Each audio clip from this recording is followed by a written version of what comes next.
morning guys, ito yung unit ay Raider G 110. So ang gawin natin ngayon ay palit tayo ng ito na yung nilagay nila, oh. Bagong bago pa to guys, sabi ng may-ari wala pa rin, oh. Palit na siya ng bagong battery. Ayan, asa na, ayan. Kaso lang yung battery ng chick nag-zero na. Kasi yung pinagawa ganun pa rin, isang araw lang tumirik na naman. Umandar lang yon kasi may battery, bago yung battery, no? Pagkatapos na ubos yung battery, wala na. Ang ginamitan pa to nila ng 4-pin na CDI. Ayan yung koneksyon ng pulser, kinabit nila dito sa ground. Yan, napunta ito dito sa regulator. Gamit tayo ng full wave na regulator, no? Ito palang Raider guys o Suzuki, pag naka full wave ka na ay medyo maganda-ganda yung yung regulator. Pag pinalitan mo ng regulator, 13 volts talaga yan guys. So dito naman diniretso na nila to sa regulator, inalas nila dito sa socket. Ayan. Ang kailangan lang dito guys, pag nagbaklas lalo na sa Suzuki, ay kailangan kabisado mo yung wire. Yung wire papunta ng CDI, saka yung wire papunta ng regulator. Madali lang naman. So ito ang gawin ni Mechanic 2001, palitan lang natin ng ito 5 wires na voltage regulator full wave, na then ibalik ko yung CDI na pang Suzuki. Ayan, ang problema lang, hindi ko alam kung sa Raider ba to o reborn ba o hybrid. Ito lang ang problema ngayon ni Mechanic 2001. So at saka mayroon tayong special dahil yung battery guys ay siyempre na tambay ito ng ilang buwan, nag-zero na, makaka-damage na yung battery. So tingnan lang natin kung pag-andar nito kung maka-recover o ma-charge, no? So mayroon tayong backup. Ayan guys, oh. Ayun yung backup na ilalagay ni Mechanic 2001. Ito na yung magsilbing battery. Kadalasan pag naka-andar na, baka magtugtog yung andar. Andar siya pero tugtog. Yan, diba? Kaya hindi pa rin natin alam, baka binawasan na dito yung reluctor, no? So test lang natin to guys kung okay itong dalawang wire ng stator. Dapat ito pag naka full wave hindi ito konektado guys, ha. Yan. So pwedeng test light, pwede rin gamit natin yung multimeter. Ang test na gawin natin guys, no? Kasi ito galing to sa ibang shop. So kailangan lang natin itong i-check yung mga wires, lalo na yung stator, generator, kasi ito yung magsilbing generator niya. Pag hindi gumana dito ay walang silbi ang regulator, walang silbi yung CDI na ikakabit natin. So unang check, lagyan lang natin ng continuity. Yan.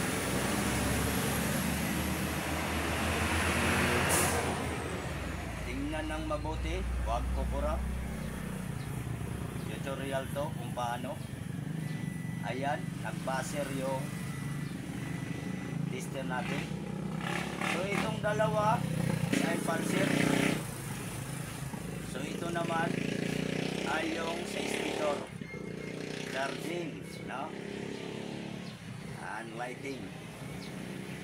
So, ang gawin natin guys, kailangan lang natin i-test dito sa ground. Yan.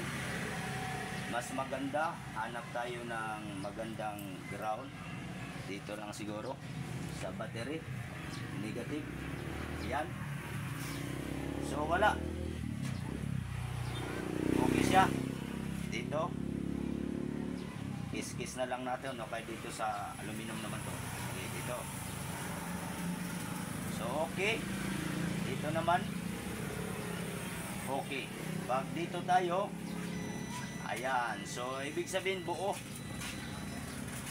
Buo yung winding. No? Ayan. Then, ito namang pulser. Kailangan lang natin kunan ng pulser. Kasi galing sa ibang shop, hindi natin alam kung okay pa yung pulser. Sit lang natin sa to 20K. Tingnan natin kung makakuha tayo ng reading. 0.23. So, main, okay siya. Dito sa 200, ayaw. Yan, nakakuha tayo. Mayroon siyang 0.23 ohms. So, maganda. Walang problema. Isa-isahin lang natin. So dito naman sa papunta ng CDI, kailangan kabisado yung color coding ng ang Suzuki. Ang sa Suzuki naman, ito yung pinaka ground. Yan. So i-check lang natin guys kung mayroong ground. Balik tayo sa resistance or continuity. Try natin. Okay, mayroon. So hindi siya nagbabas.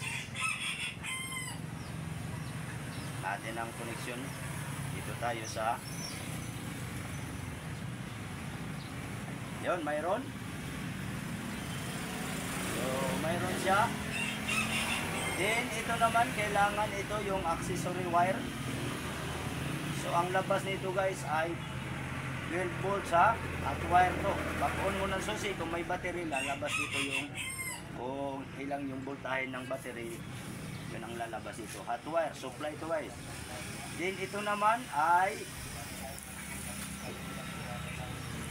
white na may kulay stripe na blue.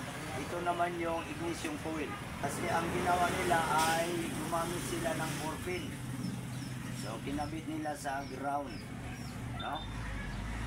So kailangan tanggalin lang natin. Ibalik natin sa original. Ayan. Ito yung pinaka-ground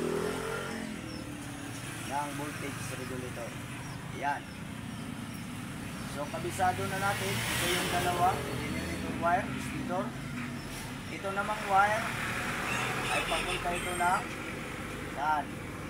Ignition switch. O, papunta din ng battery. Tingnan nyo. Ayan. Siyempre, positive tayo sa battery. Mayroon? Mayroon. Nakakabit dong. Ayan. So, mayroon siya. Ito naman yung ground. Kanina na ground yan. Ayan. Mayroon siya. Nakakabit yung battery natin guys. Kaya ayaw magbas yung ano natin kasi may connection, diba? So ito naman, check natin to kung walang putol. Isa-isahin natin guys para walang ano. Ayan. Yung buzzer natin. Wala na. Ayaw na ata itong battery natin. So mayroon siya. Ang problema, tayo nang bahala dyan. Dito naman, mayroon. So, kompleto buo yung harness. Walang problema. Tingnan nyo na lang hanggang sa matapos. Madali lang naman to. Para sa mga naka-smash, Raider G, yan. Ito. Pag ano, kabis, kayang-kaya nyo na to. Manang natin, balik natin. Pag pinutol-putol nila to Kasi kailangan pang putulin. Mayroon na pa. So, ang test probe natin, naka-ground, dyan mismo sa battery. Tingnan natin kung okay yung wire. Ito, galing mo ng stator ha. Ito yun. Ito. Ayan. So, okay siya. Ito naman. So, walang problema. Akin na yung test probe. Pag ikaganin natin, ayan. Buo yung wire. So, yung stator doon sa loob, yung winding, walang putol. Buo. Ganon. Wala yung half wave ha. Ayan. So, pangalawang test, tingnan natin kung okay, kuya, crank mo. Ito yung pangalawang test natin, guys. Oh. Tingnan natin. Dito tayo sa ground. Sige, crank. Okay. Kung napansin nyo, guys, walang ilaw. No? Oh, ibig sabihin, okay siya. Hindi siya grounded. Sige.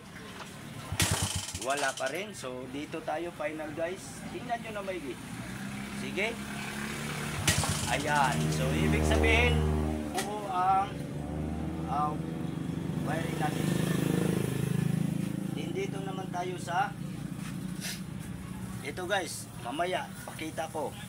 Di ko kabisado to dahil nakalagay doon sa reader sa karton. Papaganahin natin yan. So, dito tayo sa regulator natin. So, siyempre, ang regulator ay may 5 wires.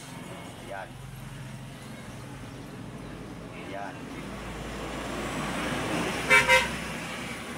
Kailangan lang yung regulator, guys. Gamit lang tayo ng kahit mumurahin basta maganda, no? Hindi madaling mag-init. So, ito yung positive. Kabit lang natin yung positive. Yan. Yan. Positive yan, guys, ha. Kailangan lang natin ng tip. Pero, doon ako mag-tapping dito na. Ganda. Para mayroon kasi tayong subukan dito, guys. Madali lang to. Ito, kahit walang problema to dito. So, siyempre, ground tayo. Dito. Sa pag full wave, wala nang problema kung magkabaliktaran itong dalawa kulay.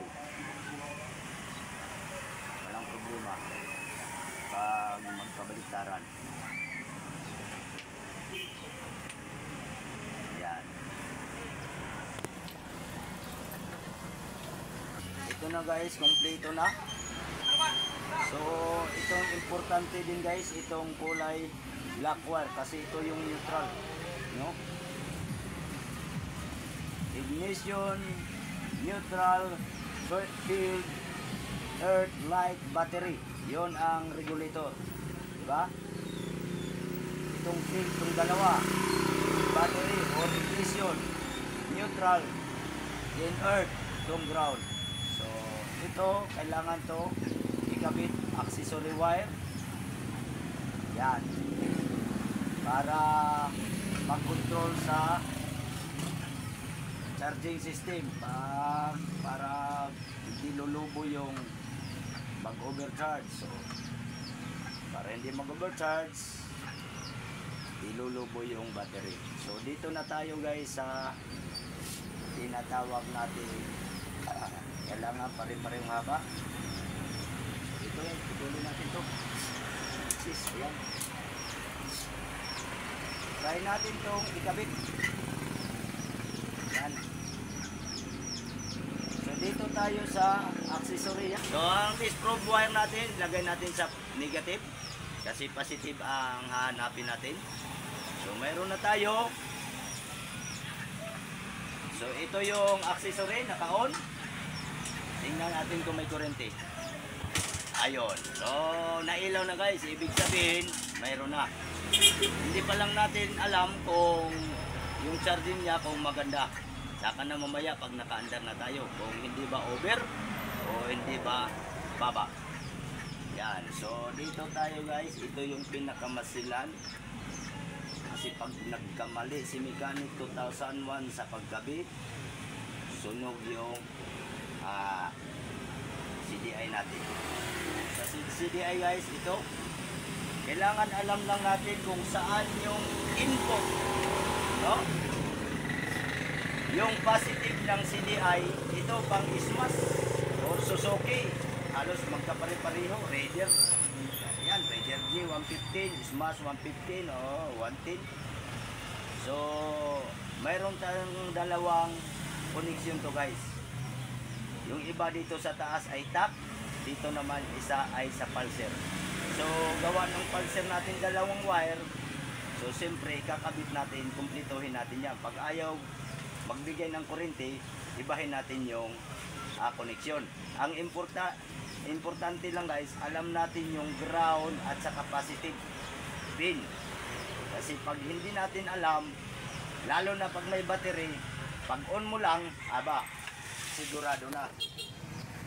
Asa na yung ano? So, tayo dito.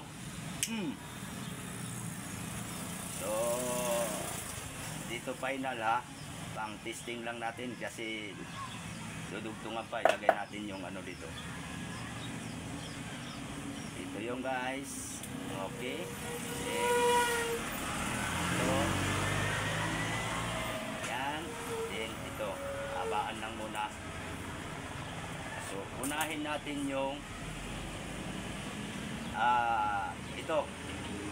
ito yung white at saka blue. Ito yung coil. Try natin. Try lang to guys ha. Hindi ko final kasi kung dito mapato ng wire, magapang dito. Pasok dito sa back. Then ito naman yung green.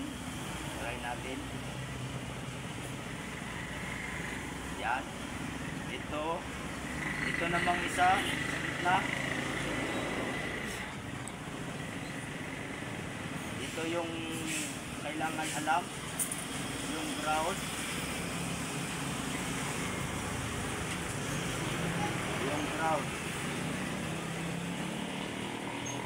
yan, yung ano na yung mga wire. Then ito naman isa, dito tayo, tingnan natin. Pag ayaw tubo magbigay ng kuryente, ibahin natin yung connection. Ang importante lang guys ay itong dalawa, accessory at saka yung negative. Kailangan alam talaga natin. Kasi pag hindi, yun ang nangyari nito. Yan, nilagyan na lang nila ng 4 pin. Dahil naputokan ng ano. Sige kuya, testing mo kuya. Tingnan natin kung may kuryente. Sige, pagarin mo. Sige. Ayun yun. Atin ka siya guys. Sige. So, ibig sabihin, ito na yung guys. Tingnan mo ha. Napaandar na natin. So, walang battery. Zero. Tingnan yung karga. Yan ang mangyari guys oh. Naandar siya guys pero walang battery. Kulang.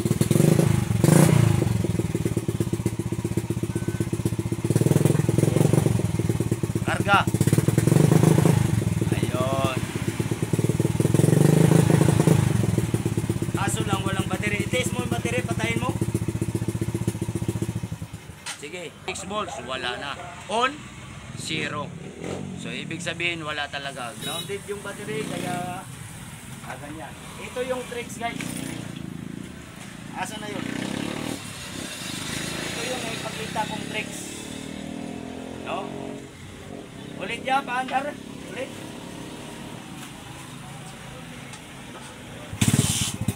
Yan. Pero kung gamitan natin ito ng 4 pin, sigurado yan, titilo yan. Try tayo ng 4 pin, siguro. Ayay.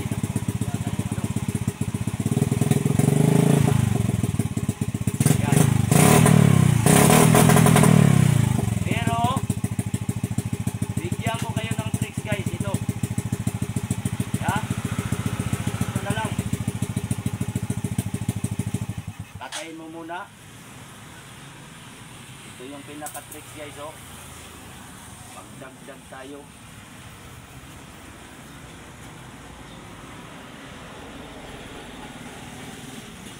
Asa yung ground? Ito?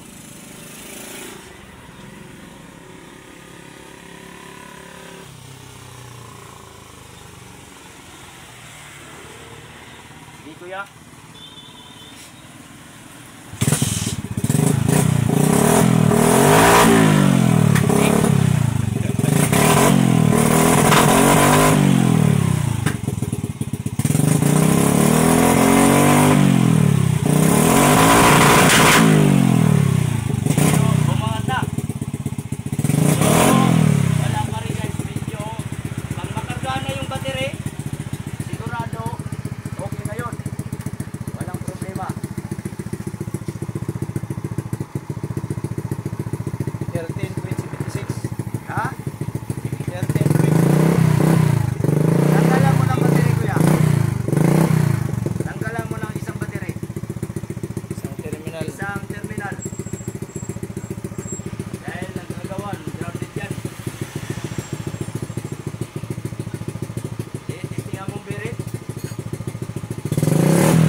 Ito yan guys, maglagay tayo ng 4 pin. Tingnan natin, medyo ano tong CDI ito. Lagyan natin siya ng 4 pin, tingnan natin kung sana hindi ano sa ano. Lagyan natin siya ng 4 pin CDI. Tingnan natin. Hindi mapagastos pag bago yung battery, nako. Namang CDI. Ano? So ang CDI gamit natin is 4 pin lipan. So bagong koneksyon na naman. Asa na 'yon? So siyempre ito sa 4 pin CDI ay ito yung lipan reverse. So ito yung gawin nating positive. Okay. Natin. Then ito naman yung negative. Negative ba ito?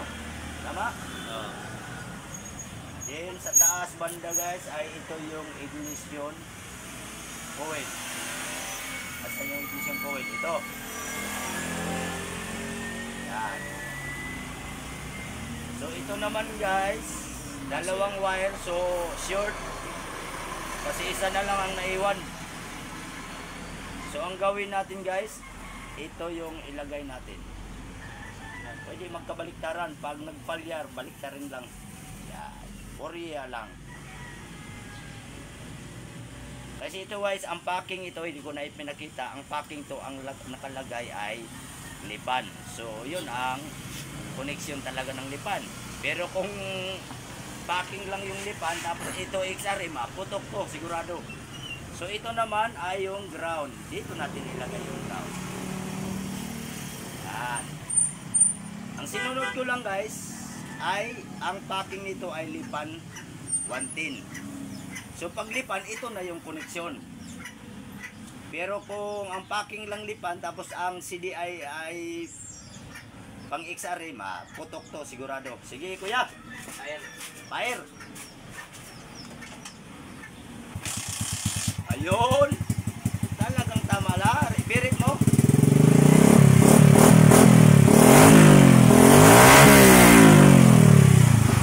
So guys, ito yung ikakabit natin. Kasi di na kailangan ng ang tawag yan? Magic trick. So, try ulit kuya. Madali lang ha. Sige, try kuya. Ilang baterya? Oo.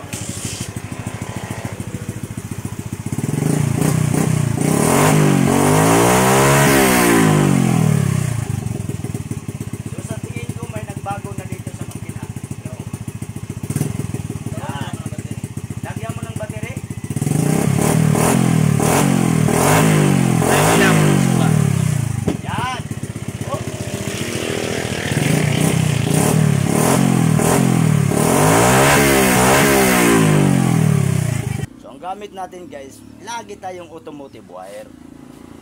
No. Hanggang dyan lang. So, pagkatapos guys, tugtong na natin yan.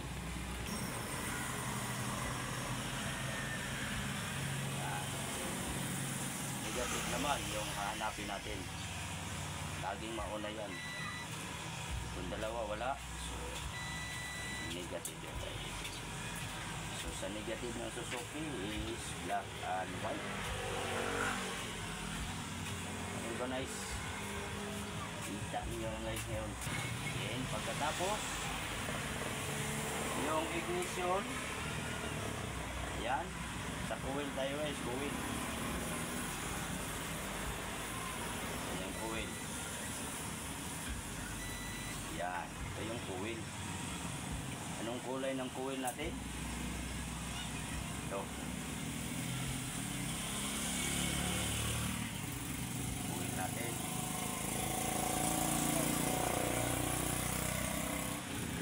Banat, pagkatapos yung Borgman, sinalok. Dumating na yung pisa ng Borgman at saka yung IMAX.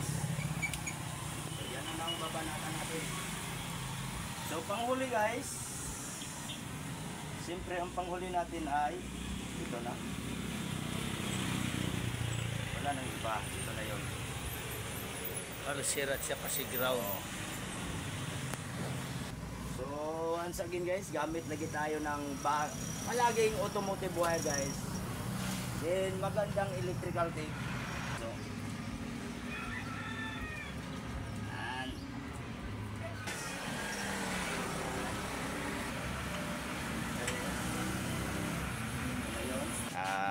bago tayo mag sound check, ano na natin, yan napakaganda oh. Ilagay lang natin dyan, just dito sa loob. Dito yan, napakaganda. So ito, siyempre dito natin ilagay. Yan, yan sa loob. Yan, yan. Lagyan na ng zip tie. Sige, sound check kuya. Ikaw na magkabit ng ano? One click. One click guys. Ayan oh. So ganun lang guys. Observe lang natin yung regulator. Pag masyadong mainit guys, palitan natin. Pero pag malamig lang, goods na goods yan. Yan. Meron kasing iba, pag under lang, mga ilang segundo, minuto, sobrang init.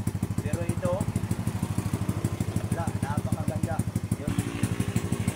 Yung pinaayos kasi guys, sabi ng nag-ayos, palitan ng battery. So, pinalitan niya ng battery. Then, yun. Tumakbo lang na doon dalawang araw, tirik na naman. Eh pagkatapos, pinasyat na naman, ganun pa rin. At saka tinambay. Hanggang sa nag-drain yung battery, hanggang sa nakarating sa ating shop, yan, kahit walang battery, walang problema. Tatagpo yung Raider G na 110. So thanks for watching guys. This is your Mechanic 2001. Our troubleshooting means no trouble for you. Sa mga na-subscribe pala, thank you so much. Sa mga bagong nag-subscribe sa channel ni Mechanic 2001, thank you so much sa inyong suporta guys. Sa mga hindi pa nakapag-subscribe, baka mapagbigyan nyo si Mechanic 2001. Kung nakita nyo sa mga naka-smash Raider,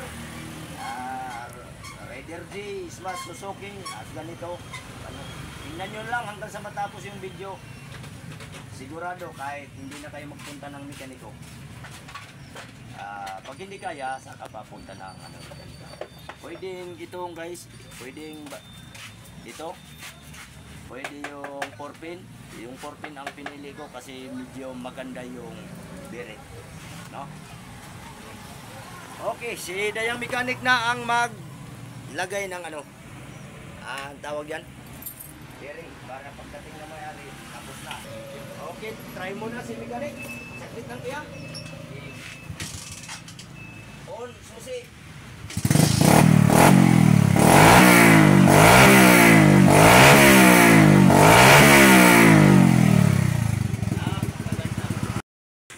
guys, mayroon tayong nakalimutan. So ihabol natin ngayon, hindi pa naman nasarhan. Dahil nagpasalamat na si Mechanic 2000, habol na lang natin. Pakita ko lang yung voltahe ng charging natin, yung bagong regulator na ikinabit natin. Kung gaano kaganda. Sige, dito, proceed. Ito na yung guys. Tingnan natin, yung battery is wala na. Ayan. So, wala. Dead bolt talaga yung battery natin. No? Yan, 0. Ayan. 3.9 volts. Ay, wala na. Pero subok lang natin. So kahit dito guys sa ano natin, sa scanner natin, ayan, ito ayan, wala talaga siya, no? Wala. So dead ball siya. So ngayon try natin pandarin. Kahit walang battery, zero yung battery natin. So pakita lang natin kung gaano kaganda yung pagkagawa. Automatic 10 volts. Pag-irin natin yan.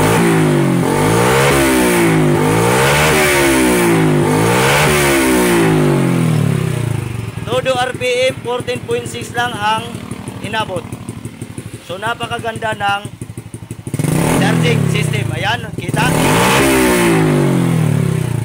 14.6. Yun ang napakaganda ng charging system. 15, 16, wala na. 17, over na, over. Ito lang, hanggang 14 lang tayo guys. 14.8, 14.9, napakaganda.